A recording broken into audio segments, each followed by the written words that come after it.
Eh bien bonjour à tous. Alors dans cette vidéo j'ai décidé de faire une petite voix off, on va dire, une voix à côté. Donc vous me direz si ça vous plaît. Dans cette vidéo là je vais démonter un petit peu tout le train avant, enfin tout le train roulant. Donc là comme je le montrais, j'ai dévissé par avance l'écrou de cardan. Donc à la visseuse à choc, hein, sinon faut le faire au sol quand la roue est posée. Donc là bon bah je démonte la roue. Rien de sorcier, hein, c'est sur la Super 5, je crois que c'est du 19. Donc là ensuite, il va falloir déposer l'étrier. Donc ici on a une vis sur le haut, une vis sur le bas. Et de mémoire, je crois que c'est du 18 ou du 19. Enfin bref, ça n'a pas grande importance. Donc là, bon, voilà. J'ai remis mes petits gants, je prends une petite douille. J'ai pas fait de zoom dessus parce que avec la lumière on voit pas. Et puis je desserre donc tout ça.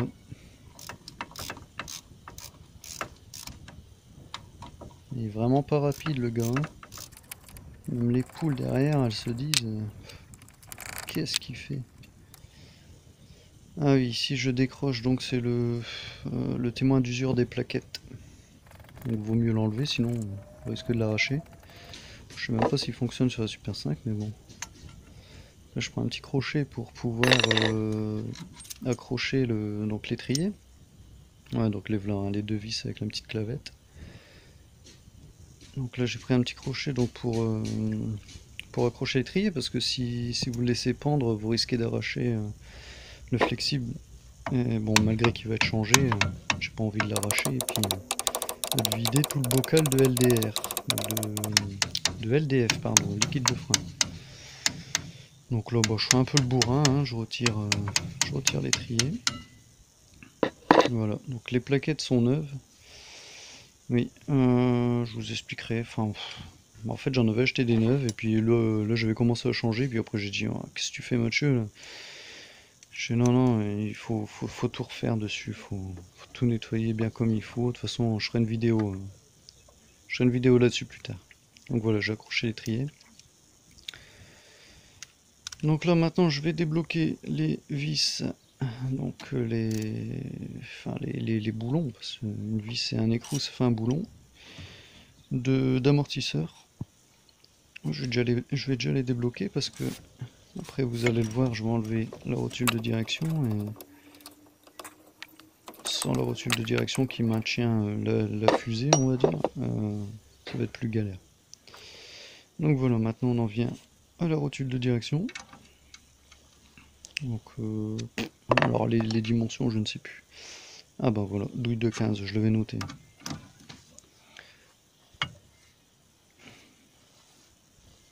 Donc là j'ai un peu galéré.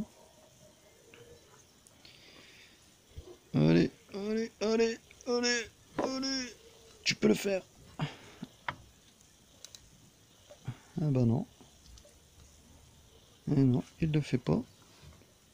Bah alors, t'as rien dans les bras? Ah voilà.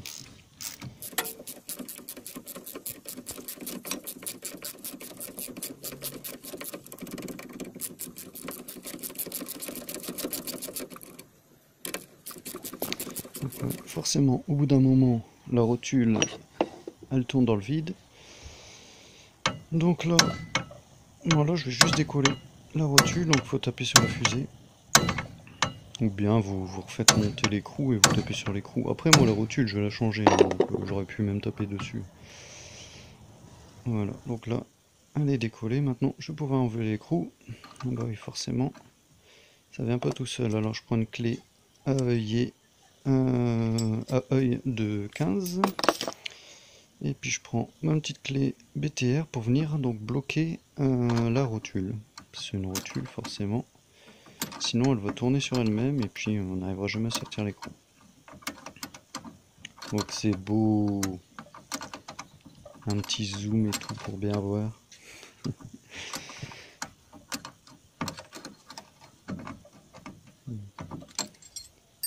Voilà. Ah, il est vraiment pas rapide le gars, hein. Ça y est. Donc voilà, la rotule. Bon, celle-là, franchement, elle est encore bonne, hein. Elle est encore bonne. De l'autre côté, elle est complètement défoncée, mais ce côté-là, je sais pas pourquoi, elle est bonne et c'est pas la même. Donc, je sais pas, le gars, il avait sûrement changé juste un côté. Au prix que ça coûte, faut changer les deux côtés, hein. Donc voilà, bah maintenant, je vais enlever le fameux boulon d'amortisseur. Donc il y en a deux, hein. Donc là, pareil, de mémoire, c'est du 18. Vis et écrou, les deux, c'est du 18.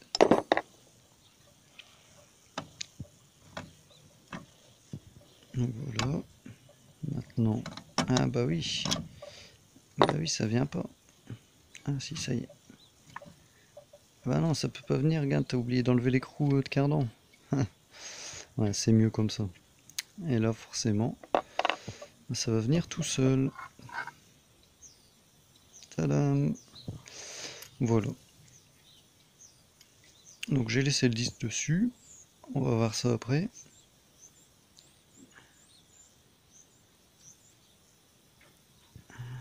Voilà, bon là, j'étais en train de regarder un petit peu, hein. D'ailleurs, oui, par rapport à ça, l'autre moyeu, j'ai du jeu que je ne retrouve pas dans ce moyeu-là. Donc forcément, le roulement doit bien être HS. Donc voilà, ici on se retrouve sur le dessus. Donc là, c'est deux vis de 13 qui tiennent l'amortisseur.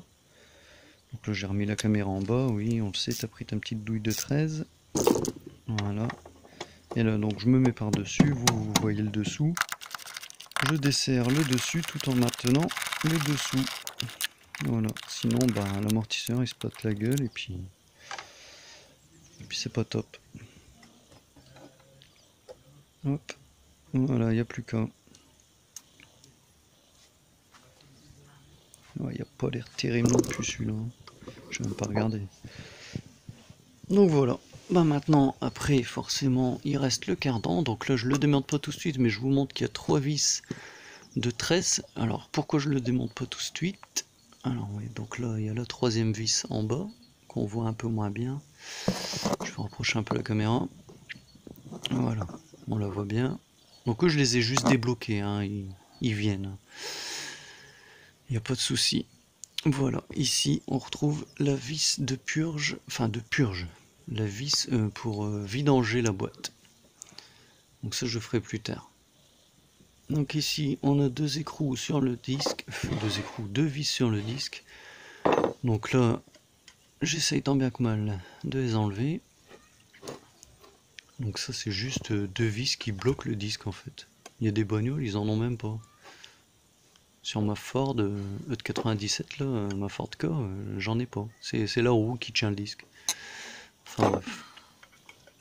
Là il y en a deux, comme sur certaines bagnoles. Donc la première ça va un peu dur mais elle vient. Alors par contre la seconde, même les poules derrière là ils sont en train de se foutre de ma gueule en fait. Ah ouais. Bon là je vais accélérer la vidéo parce que le coco est en train de galérer. Ah ouais, t'as foiré là. Donc voilà, je commence à taper dessus, à m'énerver un petit peu dessus. Et là, il n'y a rien qui se passe. Pas moyen de l'enlever. Bon, de toute façon, ça arrivait à plus d'une personne, hein. C'est vraiment des vis. Il y en a, ils les serrent comme des bourrins, ça sert à rien. Bon, du coup, je décide. Ouais, donc elle est un peu foirée. Je décide d'aller mettre ça sur l'étau. Et là, d'y aller au chalumeau. Donc bah là, c'est parti, hein.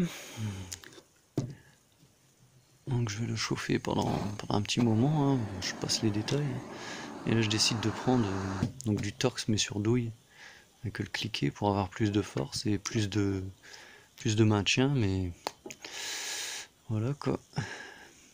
La vis étant déjà un petit peu foirée, ça craint. Voilà, j'essaye de prendre une Torx un peu plus grosse et puis de l'enfoncer en tapant au marteau dessus comme un sauvage. Et je rechauffe. Et voilà.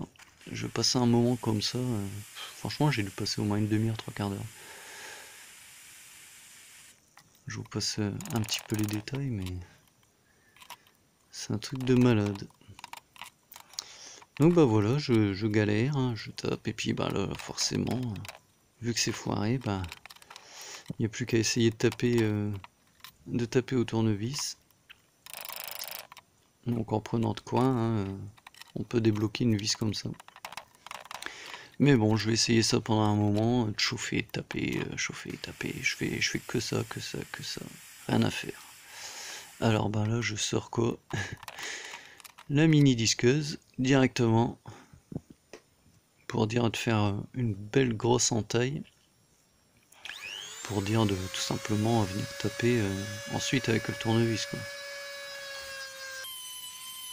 Donc là je fais une belle petite entaille et puis là c'est reparti, je tape, je tape, je tape.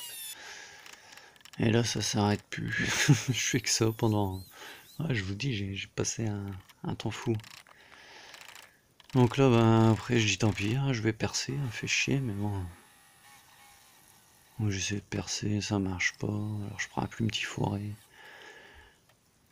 Pour dire déjà de faire un trou et rien à faire. Ça bouge pas, je sais pas c'est quoi comme acier cette vis là, mais bon après j'avais des fourrés de merde aussi. Et puis là je fais ah c'est vrai, j'ai des vis pour extraire justement, enfin des fourrés pour extraire les vis foirées. Alors je prends direct la plus grosse parce qu'elle est bien amochée. Alors j'y vais doucement, je donne des petits à-coups. Et franchement ça accroche bien, super bien. Mais en fin de compte, j'ai fait un trou de la taille du forêt, quoi, et terminé. J'ai essayé de tourner dans tous les sens, rien à faire. Donc voilà, un beau galérien avec ses forêts.